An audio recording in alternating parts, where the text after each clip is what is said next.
हाय दोस्तों, छोटे knowledge helper में आपका स्वागत है। आज हम इस वीडियो में करवा चौथ व्रत कथा और पूजन विधि बताएंगे जो इस प्रकार है।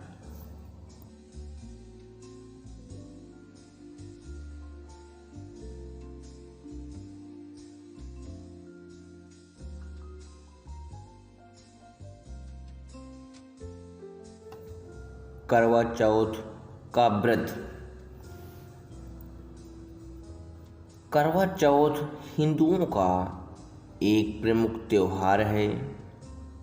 यह भारत के पंजाब, उत्तर प्रदेश, हरियाणा, मध्य प्रदेश और राजस्थान का पर्व है। यह कार्तिक मास की कृष्ण पक्ष की चतुर्थी को मनाया जाता है। यह पर्व सौभाग्यवती सुहागिन स्त्रियां मनाती हैं। यह व्रत सुबह सूर्योदय से पहले करीब 4 बजे के बाद शुरू होकर रात में चंद्रमा दर्शन के बाद संपूर्ण होता है। ग्रामीण स्त्रियों से लेकर आधुनिक महिलाओं तक करवा चौथ का व्रत बड़े ही श्रद्धा एवं उत्साह के साथ रखती हैं। शास्त्रों के अनुसार यह व्रत कार्तिक मास के कृष्ण पक्ष की चंद्रोदय व्यापनी चतुर्थी के दिन करना चाहिए। पति की दीर्घायु एवं अखंड सौभाग्य की प्राप्ति के लिए इस दिन भालचंद्र गणेश जी की अर्चना करनी चाहिए। करवा चौथ में संकष्टी गणेश चतुर्थी की तरह दिन भर उपवास रखकर रात में चंद्रमा को आराध्य देने के उपरांत ही भोजन करने का विधान है। वर्तमान समय में करवा चौथ व्रतोत्सव ज़्यादातर महिलाएं अपने परिवार में प्रचलित प्रथा के अनुसार ही मानती हैं, लेकिन अधिकतर स्त्रियां निराहार रहकर चंद्रोदय की प्रतीक्षा करती हैं। कार्तिक कृष्ण पक्ष की चतुर्थी को करक चतुर्दशी यानी करवा चौथ व्रत करने का विधान है। इस व्रत की विशेषता यह है कि केवल सौभाग्यवती स्त्रियों को ही यह व्रत करने का अधिकार है। स्त्री किसी की आयु, जाति, वर्ण, समुदाय को भी सबको इस व्रत करने का अधिकार है। जो सौभाग्यवती सुहागिन स्त्रियां अपने पति की आयु, स्वास्थ्य व सौभाग्य की कामना करती हैं, वे यह व्रत रखती हैं। करवा चौथ का व्रत।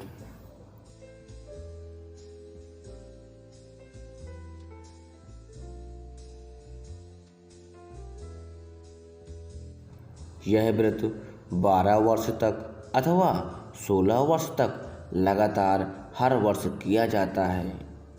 अवधि पूरी होने के पश्चात इस व्रत का उद्यापन उपसंहार किया जाता है। जो सुहागिन स्त्रियां आजीवन रखना चाहें, वे जीवन भर इस व्रत को कर सकती हैं। इस व्रत के समान सौभाग्यदायक व्रत अन्य कोई दूसरा नहीं है। अतः सुहागिन स्त्रियां अपने सुहाग की रक्षा के लिए इस व्रत का सतत पालन करें।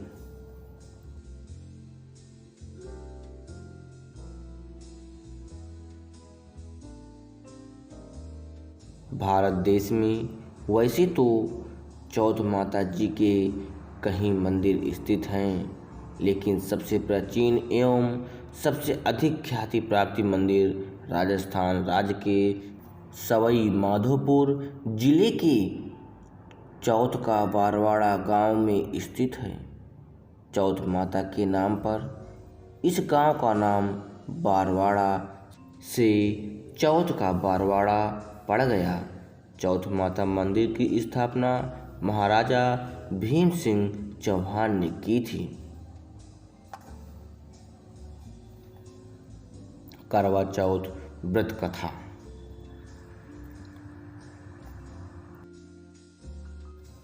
बहुत समय पहले की बात है। एक साहूकार के 7 बेटे और उनकी एक बहन करवा थी। सभी सातों भाई अपनी बहन से बहुत प्यार करते थे, यहाँ तक कि वे पहले उसे खाना खिलाते और बाद में स्वयं खाते। एक बार उनकी बहन ससुराल से मायके आई हुई थी। शाम को भाई जब अपना व्यवसाय बंद करके घर आए तो देखा उनकी बहन बहुत व्याकुल थी। सभी भाई खाना खाने बैठे और अपनी बहन से भी खाने की आग्रह करने लगे, लेकिन बहन ने बताया कि उसका आज करवा चौथ का निर्जल व्रत है और वह खाना सिर्फ चंद्रमा को देखकर उसे अर्घ देकर ही खा सकती है। क्योंकि चंद्रमा अभी तक नहीं निकला, इसलिए वह भूख प्यास से व्याकुल हो उठी। सबसे छोटे भाई को अपनी बहन की हालत देखी नहीं जाती और वह दूर पीपल पेड़ पर एक दीपक जलाकर चलने की ओट में रख देता है। दूर से देखने पर वह ऐसा प्रतीत होता है कि जैसे चतुर्थी का चांद उदित हो रहा हो। इसके बाद भाई अपनी बहन को बताता है कि चांद निकल आया है, तुम उसे अर्घ देने के बाद भोजन कर सकती हो। बहन खुशी के मारे सीढ़ियों से चढ़कर चांद को देखती है, उसे अर्घ देकर खाना खाने बैठ जाती है। वह पहला टुकड़ा मुंह में डालती है तो उसे छींक आ जाती है। दूसरा टुकड़ा डालती है तो उसमें बाल निकल आता है और जैसा ही तीसरा टुकड़ा मुंह में डालने की कोशिश करती है तो उसके पति की मृत्यु का समाचार उसे मिलता है। वह बौखला जाती है। उसकी भाभी उसे सच्चाई से अवगत कराती है कि उसके साथ ऐसा क्यों हुआ है। करवा चौथ का व्रत गलत तरीके से टूटने के कारण देवता उससे नाराज हो गए हैं और उन्होंने ऐसा किया है। सच्चाई जानने के बाद करवा निश्चित करती है कि वह अपने पति का अंतिम संस्कार नहीं होने देगी और अपने सतीत्व से उन्हें पुनर्जीवन दिलाकर रहेगी। वह पूरे 1 साल तक अपने पति के शव के पास बैठी रहती है, उसकी देखभाल करती है। उसके ऊपर उगने वाला सुईनुमा घास को वह एकत्रित करती है। 1 साल बाद फिर करवा चौथ का दिन आता है। उसकी सभी भाभियाँ करवा चौथ का व्रत रखती हैं। जब भाभियाँ उससे आशीर्वाद लेने आती हैं तो वह प्रत्येक भाभी के से 10 सुई ले लो, 20 सुई दे दो, मुझे भी अपने जैसे सुहागिन बना दो, इस तरह आग्रह करती है। लेकिन हर बार भाभी उसे अगली भाभी से आग्रह करने का कह के चली जाती है। इस प्रकार जब छठे नंबर की भाभी आती है तो करवा उससे भी यही बात दोहराती है। यह भाभी उसे बताती है कि चूँकि सबसे छोटे भाई की वजह से उसका व्रत टूटा था, अतः उसकी भाभी उसकी पत्नी की ही शक्ति है कि वह तुम्हारे पति को दोबारा जीवित कर सकती है। इसलिए जब वह आए तो तुम उसे पकड़ लेना और जब तक वह तुम्हारे पति को जिंदा ना कर दे उसे छोड़ना नहीं। ऐसा कह के वह चली जाती है।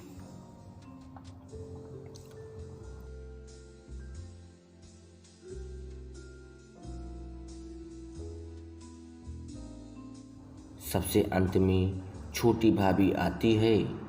करवा उनसे भी सुहागिन बनने की आग्रह करती है, लेकिन वह टालम टोली करने लगती है। इसे देख करवा उन्हें जोर से पकड़ लेती है और अपने सुहाग को जिंदा करने के लिए कहती है।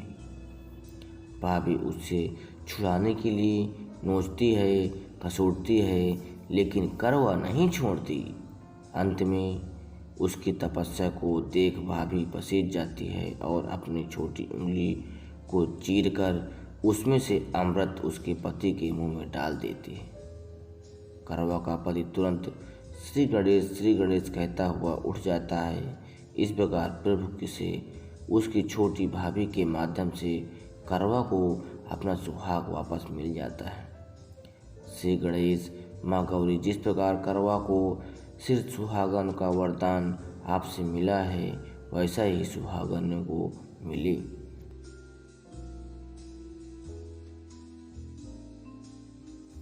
द्वितीय कथा।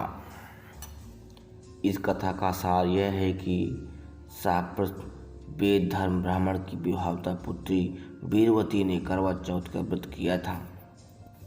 नियमानुसार उसे चंद्रोदय के बाद भोजन करना था, परंतु उससे भूख नहीं सही गई और वह व्याकुल हो उठी।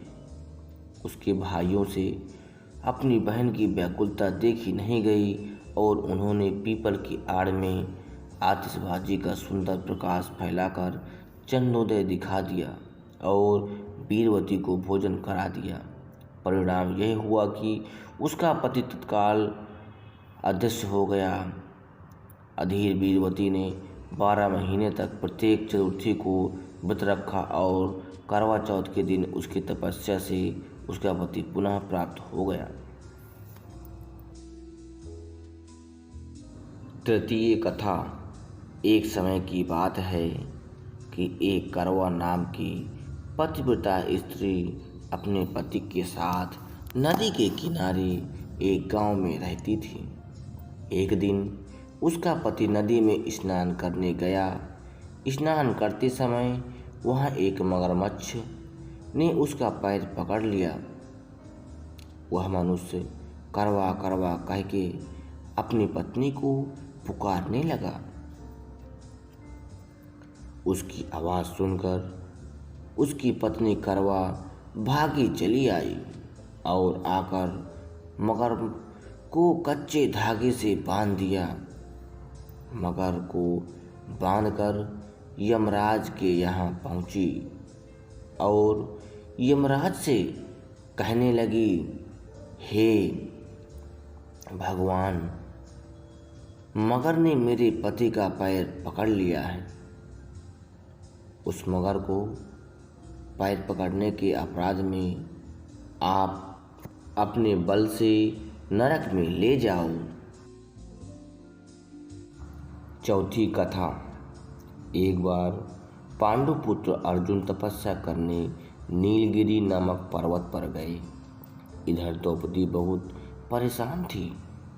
उनकी कोई खबर न मिलने पर उन्होंने कृष्ण भगवान का ध्यान किया और अपनी चिंता व्यक्त की। कृष्ण भगवान ने कहा, बहना, इसी तरह का प्रश्न एक बार माता पार्वती ने शंकर जी से किया था। पूजन कर चंद्रमा को अर्घ्य देकर फिर भोजन ग्रहण किया जाता है। सोने चांदी या मिट्टी के करवे का आपस में आदान प्रदान किया जाता है, जो आपसी प्रेम भाव को बढ़ाता है। पूजन करने के बाद महिलाएं अपने सास ससुर को एवं बड़ों को प्रणाम कर उनका आशीर्वाद लेती हैं। तब शंकर जी ने माता पार्वती को करवा चौथ का व्रत बतलाया। इस व्रत को करने से स्त्रियां अपने सुहाग की रक्षा हर आने वाले संकट से वैसे ही कर सकती हैं जैसे एक ब्राह्मण ने की थी। प्राचीन काल में एक ब्राह्मण था। उसके 4 लड़के एवं एक गुणवती लड़की थी। एक बार लड़की मायके में थी, तब करवा चौथ का व्रत पड़ा। उसने व्रत को विधि पूर्वक किया। भाइयों से न रहा गया। उन्होंने शाम होते ही बहन को बनावटी चंद्रोदय दिखा दिया। एक भाई पीपल के पेड़ पर छलने लेकर चढ़ गया और दीपक जलाकर छलने से रोशनी उत्पन्न कर दी। तभी दूसरे भाई ने नीचे से बहन को आवाज़ दी, देखो बहन, चंद्रमा निकल आया है, भोजन कर भोजन ग्रहण करो। बहन ने भोजन ग्रहण किया। भोजन ग्रहण करते ही उसके पति की मृत्यु हो गई। अब वह दुखी विलाप होने लगी। तभी वहाँ से रानी इंद्राणी निकल रही थी। उसने उसका दुख न देखा गया। ब्राह्मण कन्या ने उनके पैर पकड़ लिए और अपने दुख का कारण पूछा। तब इंद्राणी ने बताया, तूने बिना चंद्र दर्शन के करवा चौथ का व्रत तोड़ दिया, इसलिए यह कष्ट मिला है। अब तो वर्ष भर की चौथ का व्रत नियम पूर्वक करना तो तेरा पति जीवित हो जाएगा। उसने इंद्राणी के कहे अनुसार चौथ का व्रत किया तो पुनः सौभाग्यवती हो गई। इसलिए प्रत्येक स्त्री को अपने पति की दीर्घायु के लिए यह व्रत करना चाहिए। द्रौपदी ने यह व्रत किया और अर्जुन सकुशल मनोवांछित फल प्राप्त कर वापस लौट आए। तभी से हिंदू महिलाएं अपने अखंड सुहाग के लिए करवा चौथ का व्रत करती हैं। पूजन विधि।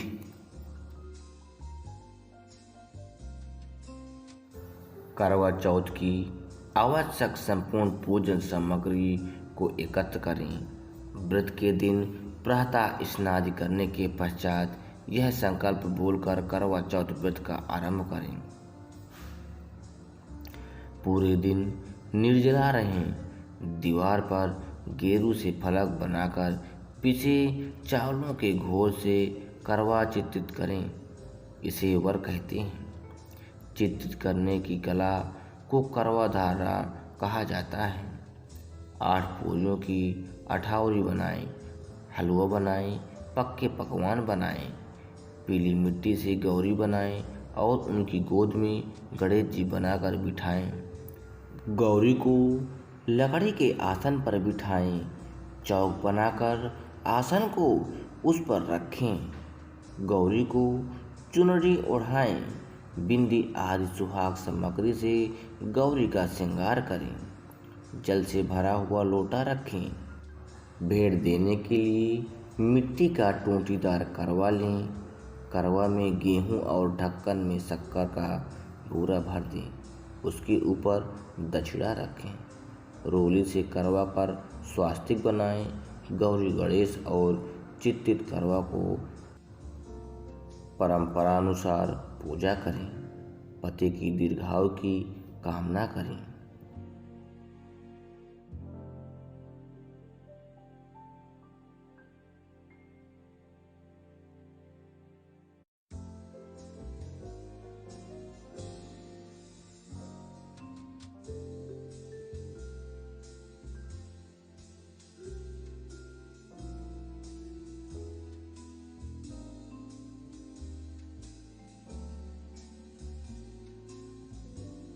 करवा पर त्यारा बिंदी रखें और गेहूं या चावल के त्यारा दाने हाथ में लेकर करवा चौथ की कथा कहें और सुने। कथा सुनने के बाद करवा पर हाथ घुमाकर अपने सासुर जी के पैर छूकर आशीर्वाद लें और उन्हें करवा दे दें। 13 दाने गेहूं के और पानी का लोटा या टोटीदार करवा अलग रख लें। रात्रि में चंद्रमा निकलने के बाद छलने की ओट से उसे देखें और चंद्रमा को अर्घ्य दें। इसके बाद पति से आशीर्वाद लें, उन्हें भोजन कराएं और स्वयं भी भोजन कर लें।